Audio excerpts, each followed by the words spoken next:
You're watching this video, but before you watch this, what were you doing? Scrolling, swiping, stopping for a few seconds, then scrolling again. Nothing wrong with that. That's just evidence. There was a moment in your life, you can't remember exactly when you started losing the ability to sit still with a single thought. When someone was talking to you and your mind was already preparing a response before they finished their sentence. You called it being busy. Neuroscientists call it something else. You're not stupid. The people around you aren't stupid. This isn't a personal problem. This is a system built not for you to think, but for you to feel like you're thinking while actually just reacting. The distance between those two things is exactly the distance between freedom and voluntary slavery. The brain operates on one ruthless principle. What doesn't get used gets cut. Not metaphor, cut in the literal biological sense. The neural connections responsible for deep thinking get pruned away, making room for faster, more energy-efficient circuits, easier to control. And the scariest part, this process doesn't hurt. It feels like pleasure. So why are you still here? Because something in you refuses to be put to sleep. The part that feels like something's wrong but can't quite name what. That's what I want to talk to you about today.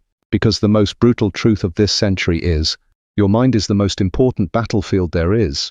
And most people don't even know they're at war. You do now, and that's where everything begins. Let me ask you something uncomfortable. When was the last time you changed your mind about something important? Not because someone forced you, not because you were embarrassed, but because you sat down, thought it through, and realized you were wrong. How long ago was that? Here's what most people don't know. There's an entire industry, ain't worth trillions of dollars, that depends on you never doing that. Not because they hate you, because a thinking user is an unprofitable user, someone who pauses before clicking clicks less, someone who questions what they see shares less, someone who controls their impulses scrolls less, and less means less revenue.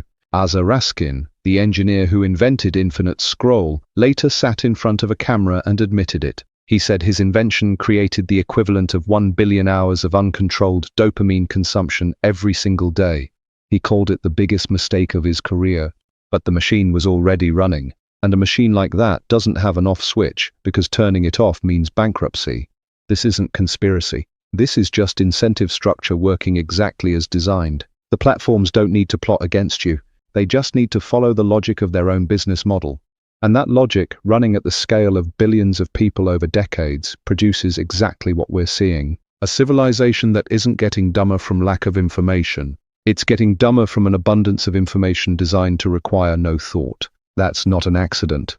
That's architecture. And in the next part, we go inside the classroom, the place that was supposed to protect you from all of this, the place that made it worse. Think about the best student you knew in school, not the most curious one, not the most creative one, the one who memorized the most, followed instructions the best, never asked why, just asked how much to write. That student got the highest grades, and somewhere in watching that, you learned something, not from the textbook, from the system itself.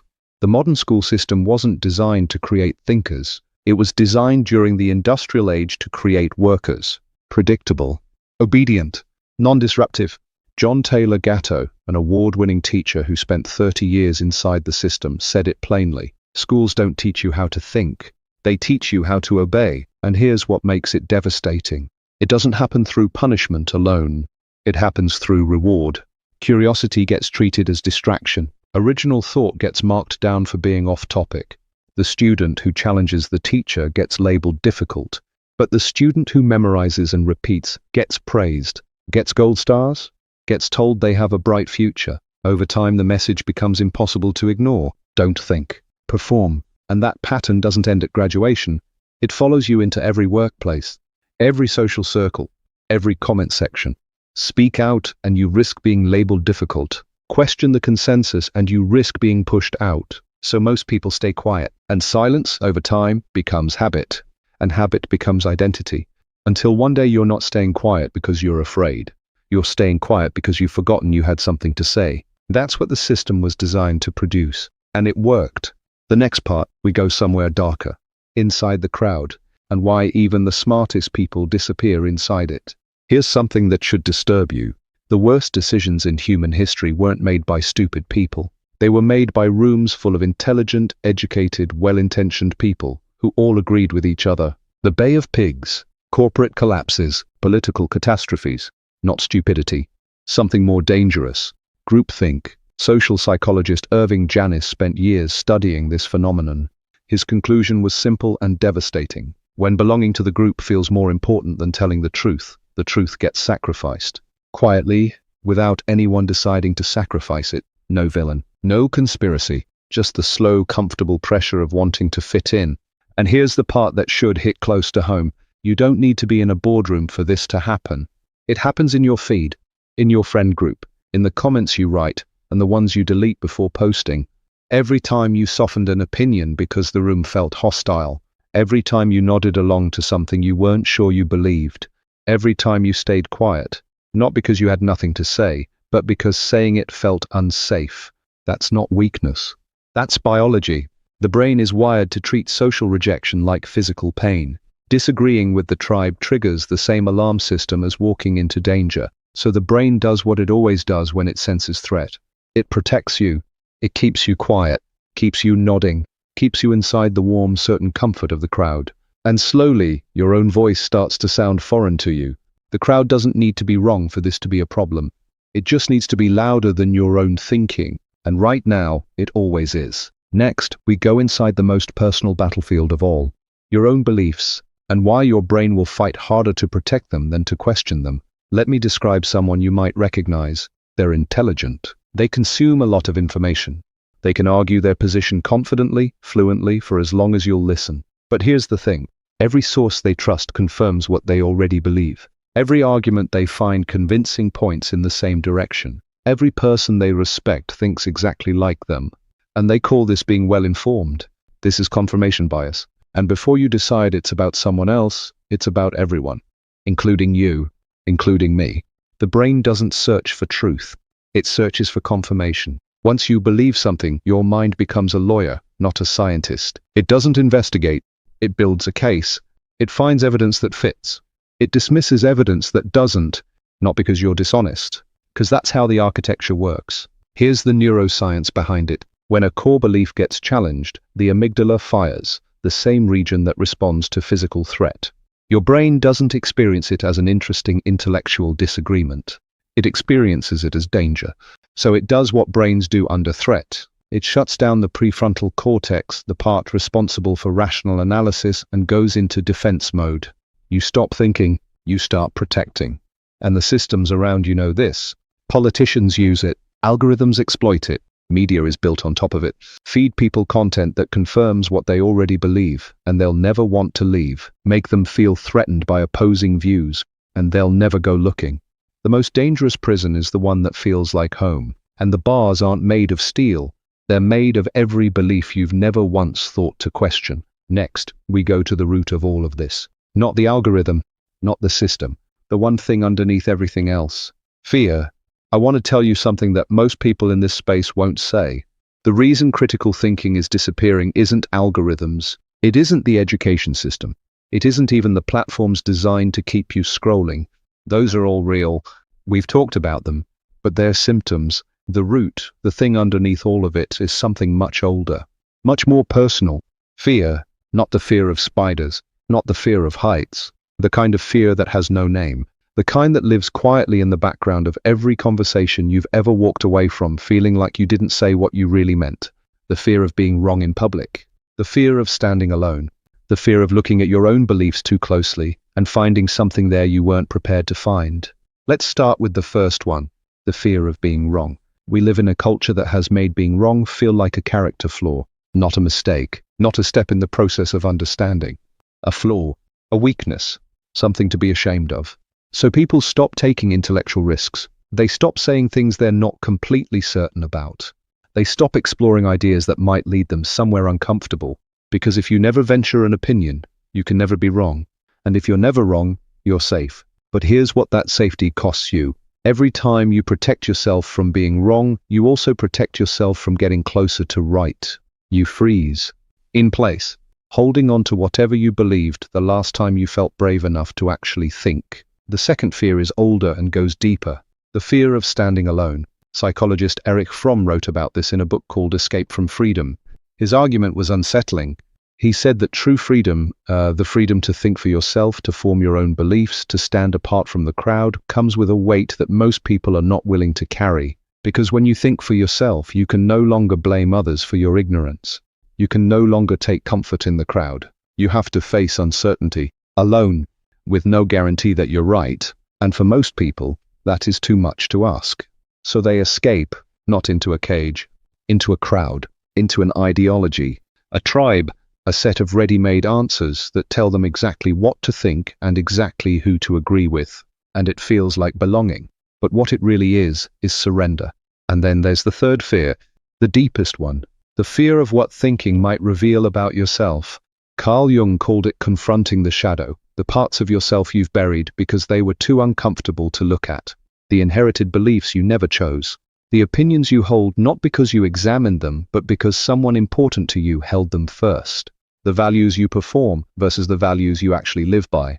Most people never go there, not because they can't, but because the closer you get to that territory, the more the brain raises the alarm. Don't look, don't question, don't disturb what's settled. And so they don't. They stay on the surface, reacting, performing, repeating, never once asking the question that could change everything. Why do I actually believe what I believe? Here's what all three fears have in common. They feel like self-protection, but they function as self-imprisonment. Every wall you build to keep discomfort out also keeps growth in. Every belief you refuse to examine becomes a ceiling. Every question you're afraid to ask becomes a room you'll never enter. And over time, the world you're willing to think about gets smaller, and smaller, and smaller, until it's exactly the size of what you already know. Now here's the part that matters. The systems we talked about, the algorithms, the platforms, the institutions, they didn't create these fears. These fears are ancient. They're wired into the architecture of the human brain long before any of this existed. But what the modern system did, with extraordinary precision, was learn how to use them. Feed the fear of being wrong by surrounding people with those who already agree. Feed the fear of standing alone by making every dissenting voice look isolated and extreme. Feed the fear of self-examination by providing an endless stream of outward distraction. Give people just enough stimulation that they never have to sit in silence long enough to hear their own thoughts. And that's the real operation. Not a conspiracy, not a master plan drawn up in a boardroom somewhere. Just a system that figured out, through pure economic logic, that a population living in fear is a population that consumes more, questions less, and never, ever turns the camera around on itself. But here's what fear cannot survive. Awareness. The moment you name the fear, really name it, look at it directly, understand exactly what it's protecting you from and what it's costing you, it loses some of its power. Not all of it. Fear doesn't disappear because you understand it, but it stops being invisible. And an invisible force controls you completely. A visible one you can work with. That's what this entire video is trying to do. Not scare you. Not impress you with frameworks and terminology. Just turn the light on. Because you cannot fight what you cannot see. And you cannot reclaim a mind you don't know has been taken. Next, we go into history. Not the history they taught you in school. The history of the ones who looked directly at all of this and thought anyway. What it cost them, what it built, and what it means for you right now. Socrates didn't die because he was wrong. He died because he kept asking questions in a city that had decided it was done being questioned. They gave him a choice. Stop teaching. Stop asking. Blend back into the comfortable consensus of Athens. He refused, and they made him drink poison. Giordano Bruno suggested the universe might be infinite, that the sun was just one star among countless others, that Earth was not the center of everything. We know now he was right. They burned him alive for it. I'm not telling you these stories to be dramatic. I'm telling you them because they reveal something important about how the world has always worked. Every system, in every era, has a version of the same message. Think within the lines, question within the permitted boundaries, and never, ever make the crowd uncomfortable enough to turn on you. And the ones who ignored that message paid for it, not always with their lives, but always with something. Galileo spent the last years of his life under house arrest. Darwin delayed publishing his findings for over 20 years because he understood what was coming. Every major thinker who shifted the direction of human understanding did so against resistance, against ridicule, against the very real social cost of being the person who says, "What if we're wrong about this?" Here's what I want you to notice. None of these people were superhumans. They weren't born without fear. They weren't immune to doubt. They didn't have some special gene that made rejection painless. They were people, like you, who felt all of it, and thought anyway. That's the only difference. Not intelligence, not talent, not privilege. The willingness to keep thinking past the point where thinking becomes uncomfortable. To stay in the question when every instinct is screaming at you to just pick a side and stop. And here's what history shows us about the cost. Yes, they were rejected, ridiculed, isolated. Some were destroyed, but the ideas survived, and the ideas changed everything. While the consensus that tried to silence them, the certainties that felt so solid, so obvious, so beyond questioning, dissolved into footnotes. That's the long game of thinking clearly. It doesn't always win in the moment. It wins across time. I'm not asking you to be Galileo. I'm not asking you to risk your career or your relationships or your reputation for an idea. I'm asking something much smaller. Just the next time you feel the pull to agree with something you haven't actually examined, pause 1 second and ask yourself, do I actually believe this, or does it just feel safe to believe it? That pause, that 1 second of friction between stimulus and response, that's where everything begins. That's where they couldn't go. And that's where you can. Next, we go inward. Because knowing all of this means nothing if you don't have the tools to actually use it. The practice of thinking about your own thinking, and why it might be the most important skill nobody ever taught you. We've covered a lot of ground. The biology, the systems, the fear, the history, and I want to be honest with you about something. Knowing all of this doesn't automatically change anything. You can understand every mechanism we talked about and still pick up your phone the moment this video ends and fall right back into the same patterns. Knowledge isn't transformation. It's just the beginning of it. So what actually changes things? One practice, unglamorous, unsexy, but the most powerful cognitive tool you have access to right now. Metacognition. Thinking about your own thinking, not in a complicated way, not with frameworks or journals or structured routines. Just one question, asked honestly, in the moment. Am I thinking right now, or am I just reacting? That's it. That pause between stimulus and response, that single second of friction. That's where your freedom lives. Because here's the truth about everything we've discussed. The algorithms are real. The fear is real. The systems designed to keep you reactive are real. But none of them can survive your awareness. The moment you see the mechanism, really see it, it loses grip. Not completely, not forever, but enough. Enough for you to choose differently in that moment. And then the next one. And the one after that. That's how minds get rebuilt. Not in one dramatic awakening. In small repeated acts of choosing to think instead of react. Choosing to sit with a question instead of grabbing the nearest answer. Choosing to say I don't know instead of performing certainty you don't actually have.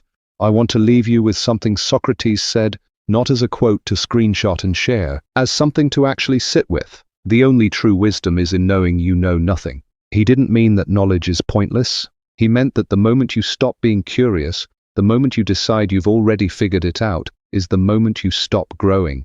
And a mind that stops growing doesn't stay still. It shrinks. You watched this entire video. In a world engineered to fragment your attention into pieces too small to think with, you stayed. That means something.